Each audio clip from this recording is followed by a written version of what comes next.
അസ്സലാമു നാം തയമം ചെയ്യാറുണ്ട്.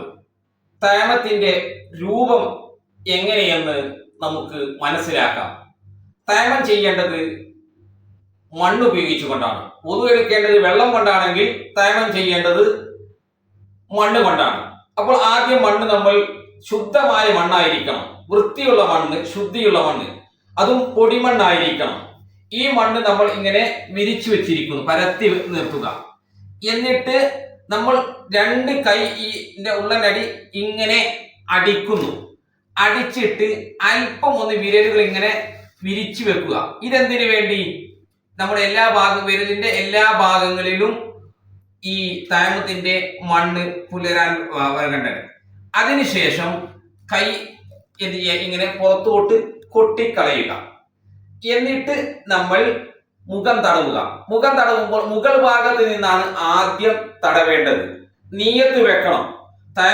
നിസ്കാരത്തെ ഹലാലാക്കാൻ വേണ്ടി തയമം ഞാൻ ചെയ്യുന്നെന്ന് നീയത്ത് വെച്ചിട്ട് മുഖം തടവുക. ഇങ്ങനെ മുകളിൽ ഭാഗത്ത് ആദ്യം തടവി താഴ്ഭാഗം വരെ തടവുക. അപ്പൊ താഴെയൊക്കെ ഉണ്ടെങ്കിൽ ശരിക്ക് തടവണം എന്നർത്ഥം. ഈ രൂപത്തിൽ തടവുക.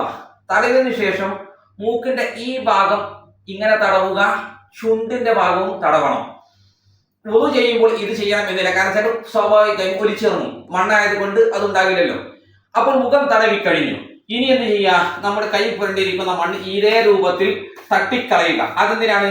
ഫർദ് ഉപയോഗിച്ച മണ്ണ് നമ്മുടെ കയ്യിൽ പെട്ടു. ഇനി നമ്മൾ കൈക്ക് വേണ്ടിയാണ് ചെയ്യാൻ പോകുന്നത്. അപ്പോൾ കൈക്ക് വേണ്ടി ചെയ്യുമ്പോൾ പ്രത്യേകം ശ്രദ്ധിക്കേണ്ടതുണ്ട്.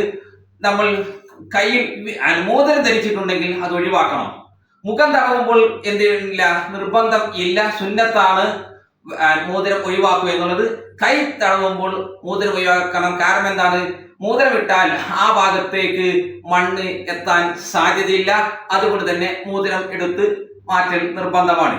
എന്നിട്ട് നമ്മൾ എന്ത് ചെയ്യുന്നു? കൈ തടവാൻ വേണ്ടി മണ്ണ് അടിക്കുന്നു. മണ്ണ് ഇങ്ങനെ അടിച്ചു, നേരത്തെ നമ്മൾ പറഞ്ഞതുപോലെ വിരൽ ഇങ്ങനെ വീർത്തി വെക്കുക. അതിനുശേഷം എന്ത് ചെയ്യുക? പുറത്തോട്ട് കൊട്ടുക. എന്നിട്ട് ഇടത്തെ കൈയുടെ ഉൾഭാഗം വലത്തെ കൈന്റെ വിരലിന്റെ അടിഭാഗത്ത് നിന്ന് ഇങ്ങനെ തടവുക. ഈ രൂപത്തിൽ ഇങ്ങനെ തടവി ഇങ്ങനെ വന്നിട്ട് മുട്ടും കൈൻ്റെ വരെ തടവുക. എന്നിട്ട് ഈ മുട്ടും കൈ കഴിഞ്ഞ ശേഷം കൈ തിരിച്ചിട്ട് കൈയുടെ ഈ ഭാഗത്ത് നിന്ന് ഇങ്ങനെ തള്ളാവിരൽ വരെ തടവുക. അത് കഴിഞ്ഞതിന് ശേഷം ഇതേ നേരത്തെ നമ്മൾ വലത് കൈ ചെയ്തതുപോലെ ഇടത് കൈക്കും ചെയ്യുക. ഇങ്ങനെ ചെയ്യുക.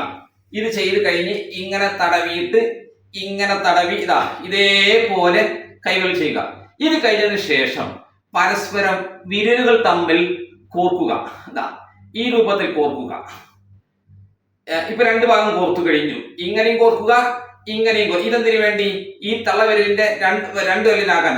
അത് കഴിഞ്ഞതിന് ശേഷം ഇതേ രൂപത്തിൽ ഒന്ന് കോർക്കുക. ഇപ്പൊ തന്നില്ല, ഇത് രണ്ട് ഭാഗവും കോർക്കണം. കാരണം എന്തിനാണ്? മറ്റുള്ള വിരലുകൾക്ക് എല്ലാ ഭാഗങ്ങളിലും ആകാൻ വേണ്ടി. ഇതോടുകൂടി തയമം പൂർത്തിയായി. ഈ രൂപത്തിലാണ് നമ്മൾ തയമം ചെയ്യേണ്ടത്.